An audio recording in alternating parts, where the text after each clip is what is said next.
Tragedi pesantren Al-Khazini, antara takdir, kelalaian, dan dramaturgi kepedulian.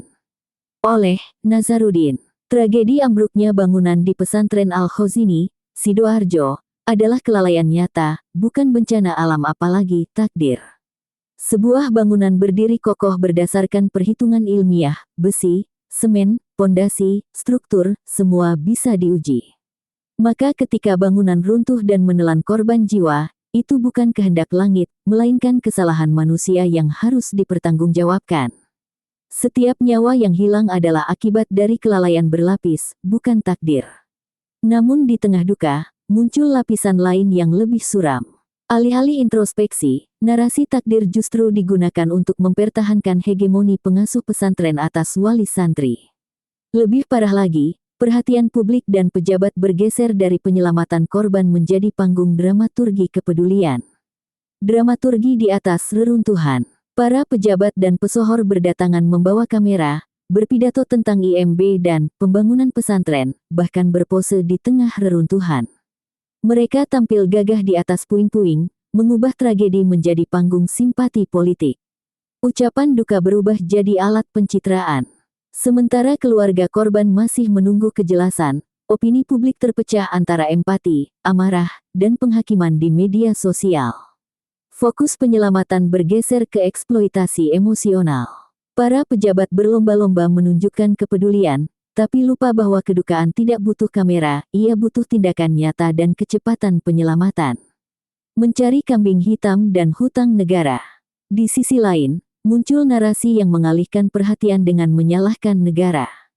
Pesantren disebut sebagai lembaga pendidikan tertua yang berjasa besar bagi bangsa, namun kini dibiarkan hidup seadanya. Pertanyaan pun menyeruak, apa yang sudah negara lakukan untuk pesantren? Argumen ini sepintas tampak heroik, namun juga menyimpang dari inti masalah. Memang benar, kontribusi pesantren besar, dan negara lama abai. Namun sejak era Jokowi, dana untuk pesantren meningkat, ada dana abadi pesantren, hibah APBN APBD, bantuan sarpras, hingga beasiswa santri. Masalahnya, banyak pesantren belum berbadan hukum, sehingga dana bantuan sering tercatat sebagai aset pribadi pengasuh atau keluarga.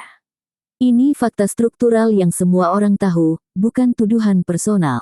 Maka kelalaian konstruksi tidak bisa dibela dengan dalih, hutang sejarah, atau minimnya perhatian negara.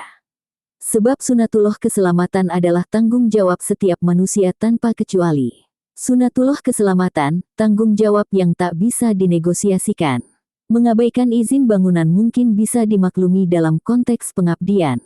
Namun mengabaikan standar keselamatan teknis yang mengancam nyawa santri adalah pelanggaran terhadap sunatullah itu sendiri. Keselamatan bukan sekadar urusan birokrasi, melainkan perintah moral dan spiritual.